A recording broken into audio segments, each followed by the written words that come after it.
تیسا میری امی کا انتقال 23 اگست 2004 کو ہوا. دعا کروا دل سے دعا ہے جی اللہ تعالیٰ آپ کی والدہ کی مغفرت فرمائے اور آپ سب کو صبر جمیل کی توفیق عطا فرمائے. میری امی کا انتقال جمعے کے دن ہوا اور امی نے 2 مرتبہ کلمہ بھی پڑھا تھا. وفات ہونے سے پہلے اس کی کیا فضیلت ہے؟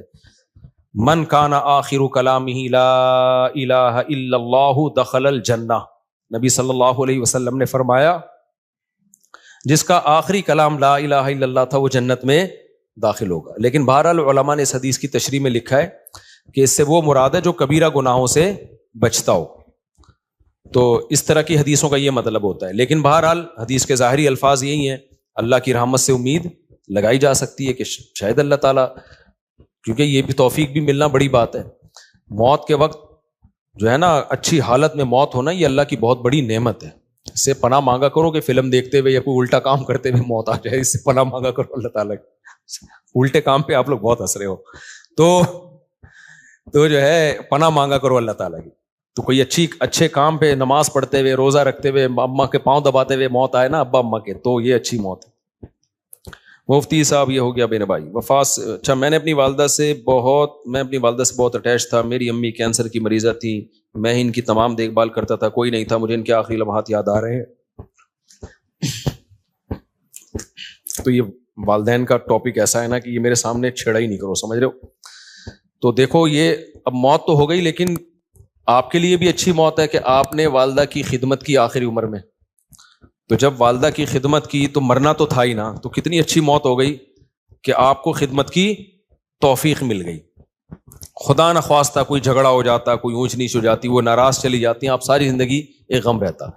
تو جو کام ہو جائے نا اس پہ پھر نہیں غم کرنا چاہیے. اس میں شریعت نے کہا ہے جو ہوا بہتر ہوا, تو بچانے کی پوری کوشش کرنی چاہیے.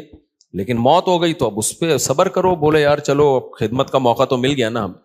اسلام میں غم منانا, سوچ کے غمگین ہونا, اس کی کوئی فضیلت نہیں ہے. اسلام میں یہ کہ خوش رہنا سیکھو. ہاں اللہ کی طرف سے کوئی غم آ رہا ہے تو ایک الگ بات ہے. تو اسلام آپ کو غمزدہ دیکھنا پسند نہیں کرتا, اسلام آپ کو خوش رہنا. اسلام کہتا ہے بس ایک غم ہونا چاہیے, وہ کیا ہے؟ آخرت کا. اس کی شریعت میں فضیلت ہے, باقی اپنی زندگی وہ غم لیس بناؤ. آج ایک بندہ آیا, جیسے بعض خواتین آتی ہیں نا شوہر بہت ٹینشن دے رہا ہوتا ہے, میں ان کو کہتا ہوں شوہر لیس ہو جاؤ فوراً.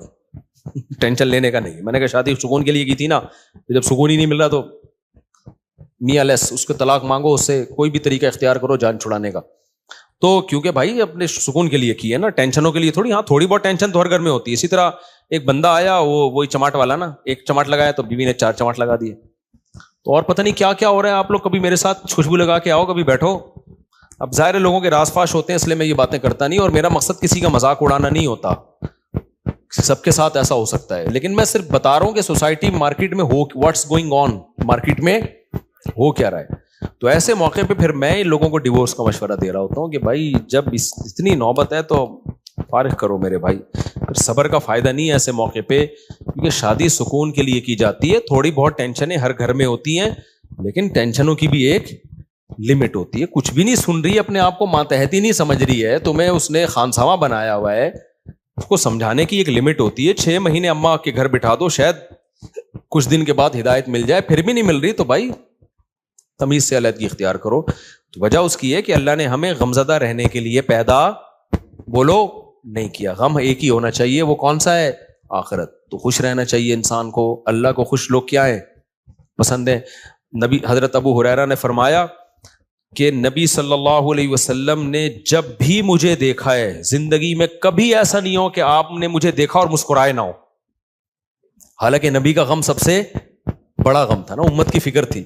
لیکن اپنے ساتھیوں کے ساتھ ایٹیٹیوڈ کیا تھا آپ کا؟ جب بھی دیکھتے مسکراتے. اور ہم لوگ کیا ہیں, جب بھی دیکھو ایسا لگتا ہے کوئی نیا ٹینشن چل رہی ہے اس کے ساتھ, نئی ٹینشن چل رہی. خوش رہنا سیکھنا چاہیے, سمجھ رہے ہو. مسکراتے چہرے سے ملا کرو, ٹینشن فری. امریکہ میں $10 کی ایک چھولے کی پلیٹ ملتی ہے صبح ناشتے میں نا, پراٹھے کے ساتھ. جو لوکل ہوٹل, جو پاکستانی کے ہوٹل, $10 کا مطلب پتہ ہے کیا؟ 2750. مہنگائی وہاں ہے میرے بھائی, یہاں نہیں ہے. یہاں تو چھولے کی پلیٹ فری میں آ رہی ہوتی ہے. پراٹھا خریدو بعض دفعہ ویسی فری میں ڈال کے دے دیتا ہے. آپ ڈالر پہ ترس رہے ہو, تو وہاں خرچہ بھی تو ڈالر میں ہی ہو رہا ہے, سمجھ رہے ہو. تو اس لیے پاکستانی کرنسی میں اگر کما رہے ہو تو کھا بھی کس میں رہے ہو اسی میں. وہاں جاؤ گے تو ڈالر میں کماؤ گے تو کھاؤ گی بھی کس میں. میں جاپان میں جو فاسٹ ٹرین میں بیٹھا ہوں نا, میں یہ زوم آپ کرو انجوائے, اس کا ٹکٹ پتا ہے کتنے کا تھا؟ جب مجھے پتا چلا میرے ہوش اڑ گئے. میں نے کہا ٹانگا گدھا رکشا صحیح ہے میرے بھائی, یہ بس دکھانے کے ہیں. لوگوں کی جائیدادیں بک جاتی ہیں ان ٹرینوں میں, بہت لگژری لوگوں کا کام ہے وہ, بس وہ ڈرائیور ہی بیٹھے اس میں. تو بہت مہنگائی ہے, تو آپ بہت مزے میں ہو. اور وہاں ٹیکس اتنا ہے, آپ کی اگر 40 لاکھ تنخواہ ہے نا,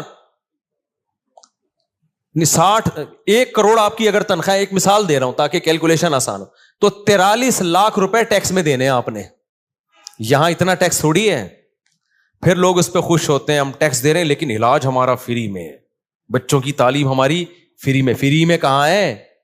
43% تنخواہ کاٹ لی تم سے انہوں نے, اب تمہیں فری میں تھوڑی دے رہے ہیں. آپ کی گورنمنٹ یہاں جتنی مرضی کرپٹ ہے, میں کوئی یہ نہیں کہہ رہا بہت نیک گورنمنٹ, جیسی مرضی ہے, اتنا ٹیکس نہیں ہے میرے بھائی. تنخواہ پوری آ رہی ہے آپ کے پاس, تو اس میں آپ اپنے بچوں کی فیس بھر لیتے ہو, وہ اتنی نہیں ہوتی, 43% نہیں ہوتی, وہ سمجھتے ہو آپ کے سارے خرچے نکل رہے ہوتے ہیں. نہیں آ رہی میرا خیال ہے بات. اور پھر زکاتیں بھی لوگ دے رہے ہوتے ہیں, تھوڑے سے گھننے بن جاؤ اگلا پوری جائیداد نکال کے دے دیتا ہے. یہاں تھوڑا سا گھننا بننا آنا چاہیے, بس یہاں پریکٹس کرو تھوڑی سی. تو اس لیے اتنا ٹینشن والا بات نہیں. ہم کیوں وہاں جا کے فوراً واپس آتے ہیں؟ مزہ ہمیں کہاں آتا ہے؟ بہت اچھے کنٹری ہیں, امریکہ بہت اچھا ہے, جاپان بہت اچھا ہے, مزہ ہمیں کراچی میں ہی آتا ہے. اور یہ جو میں نے ابھی بیان میں کہا نا کہ خاموش, بالکل خاموش, یہ 4 دن خاموشی اچھی لگتی ہے, اس کے بعد کاٹنے لگتی ہے.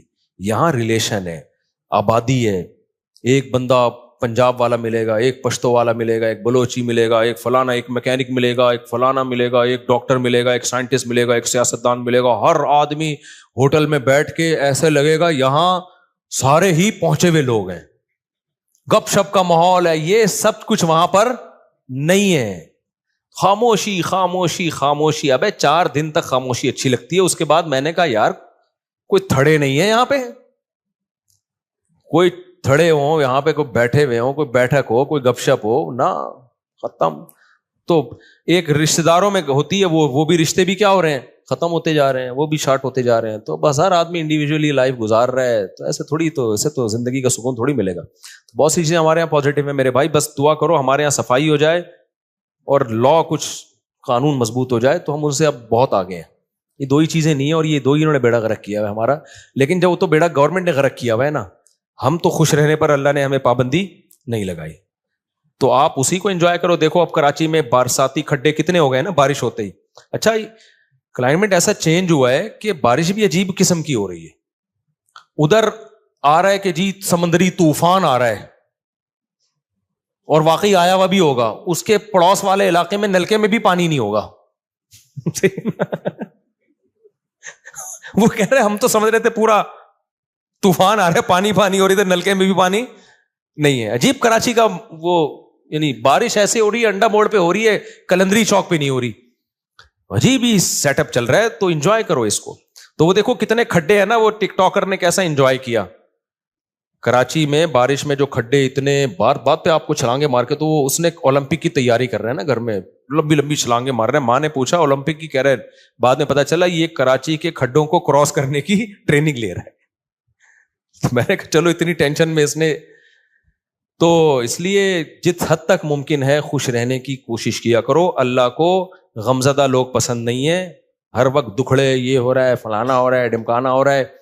اور اللہ کو خوش لوگ پسند ہے. ہاں دکھ صرف ایک ہونا چاہیے, وہ کیا ہے بھئی, آخرت میں پتہ نہیں کیا بنے گا. اس کے علاوہ اللہ نہیں چاہتے کوئی دکھ ہو آپ کو. دوسری بات یہ کہ گھروں کے جھگڑوں کو بھی بڑھایا مت کرو. گھروں کے جھگڑوں کو, ہمارے ایک دوست تھے سفر میں, ان کا اپنی بیوی سے پھڈا ہو گیا فون پہ, طبیعت سے چل رہی ہے نا, تیری ایسی کی تیسی. وہ ادھر سے اس کو جواب آ رہا ہے, طبیعت سے پھڈا ہوا ان کا. اور اپنے دوستوں کو بھی بتا رہے ہیں میری بیگم نے یہ. ظاہر ہے سب کے سامنے ہو رہا ہے تو پتہ چلے گا نا دوستوں کو کہ یار کیا ہو گیا. بے یار میرا تیری بھابھی نے دماغ خراب کر کے رکھا ہوا ہے یار, یہ ہے ایسے نا. آدھے گھنٹے کے بعد نارمل بیٹھے ہوئے, چائے چل رہی ہے, گپ شپ چل رہی ہے گھر میں. بیگم اور بیگم, وہ میں آ رہا ہوں پرسوں. وہ دوست نے پوچھا ابے آدھے گھنٹے پہلے تو ایسا لگ رہا تھا کہ طلاق ہو جائے گی تم دونوں میں, ابھی تھوڑی دیر میں ایسا لگ رہا ہے کہ کوئی مسئلہ ہی نہیں ہے. تو اس نے کہا یار میری عادت ہے 15-20 منٹ کے بعد پھڈے کو میں بھول جاتا ہوں, ٹھیک ہے نا, فنش. واقعی یہ جن لوگوں کی عادت ہو نا وہی خوش رہ سکتے ہیں اس زمانے میں. اور جو ناک پہ مکھی بٹھا کے رکھتے ہیں نا اور دل میں لے کے بیٹھ گئے اس نے یہ کیوں بولا تھا, ابے بھائی جو بولا تھا بول دیا, ختم کر, جب سنا دیا اس نے بھی سنا دی, اس نے بھی سنا دی, ختم, قصہ ختم, چلو بھائی دوبارہ سے جیسے انجوائے کرو لائف. اور لوگ کہتے ہیں بھی تنبیہ تو ہوئی نہیں, نہ جب یہ پھڈا ہوتا ہے نا اگلے کو خود تھوڑی سی تنبیہ ہو جاتی ہے. آئندہ وہ بولنے سے پہلے اس کو بھی پتا ہے, آپ کو بھی پتا ہے کہ میں یہ بولوں گا اس کی دکھتی رکھ پہ پاؤں رکھ دوں گا میں, وہ یہ بولے گی تو میرے کھوپڑی گھومے گی. تو دونوں تھوڑا تھوڑا ایک دوسرے کی کھوپڑی کا احترام آہستہ آہستہ شروع کر دیتے ہیں. خود ہی شادی شدہ آدمی کی زندگی ایک مینجمنٹ خود بخود آ جاتی ہے.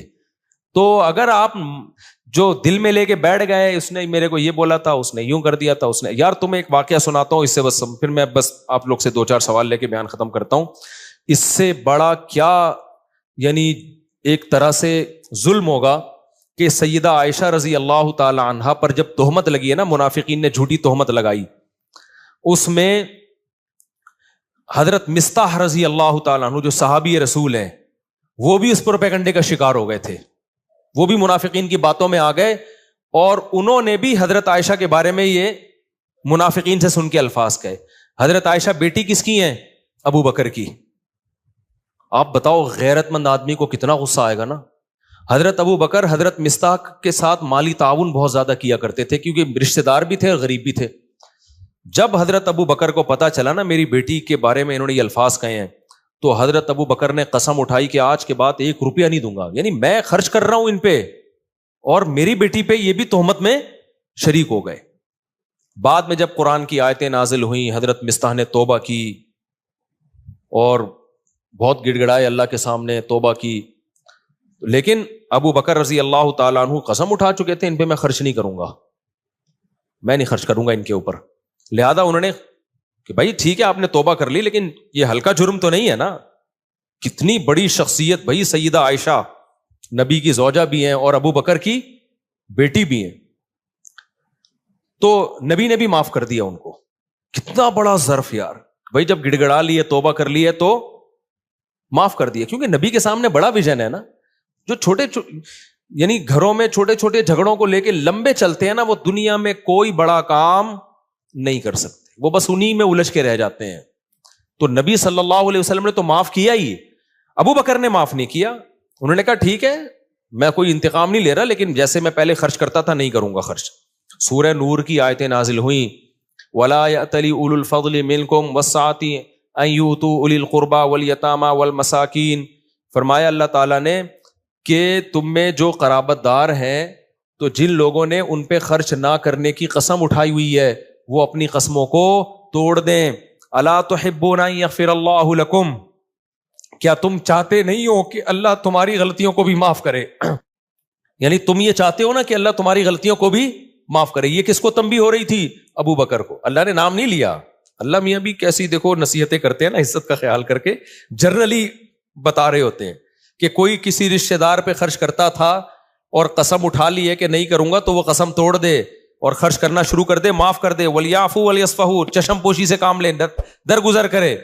الا تحبون ان یغفر اللہ لکم, کیا تم نہیں چاہتے کہ اللہ بھی تمہاری غلطیوں کو معاف کرے؟ جب یہ آیت نازل ہوئی ہے ابو بکر نے کہا کیوں نہیں ہے اللہ, میں چاہتا ہوں تو میری غلطیاں معاف کر, یعنی اگر میں ان کو معاف کروں گا تو کل تو قیامت میں میری غلطیاں بھی معاف کرے گا, تو کیوں نہیں معاف کروں گا میں.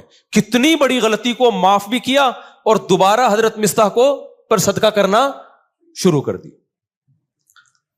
تو جو آدمی معاف نہیں کرتا نا, بغض رکھتا ہے, وہ ڈپریشن اور ٹینشن میں رہتا ہے.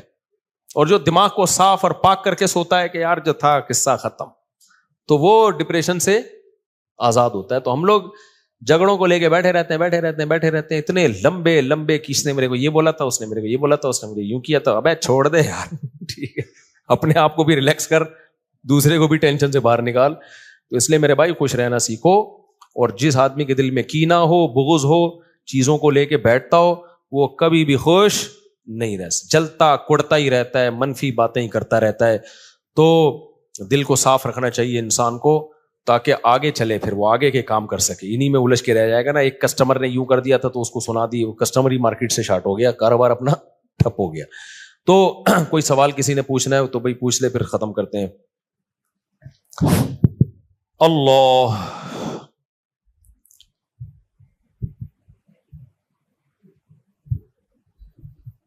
یہ جو میں نے اپنا قصہ سنایا تھا نا اپنے والد صاحب کا، اس پہ لوگوں نے بڑے کلپ چلائے، امریکہ تک میں پھیل گیا. نہیں، میں نے کہا تھا میرے والد صاحب سے تھوڑی میں نے اونچی آواز میں بات کی، آج کے بیان سے متعلق ہے یہ.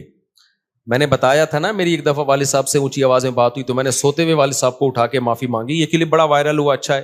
اس میں ایک بات میں بتانا بھول گیا تھا، جب کلپ وائرل ہو ہی گیا، ایک منٹ بیٹا، یہ عمل میں نے اپنے بڑے بھائی کو دیکھا تھا یہ کرتے ہوئے.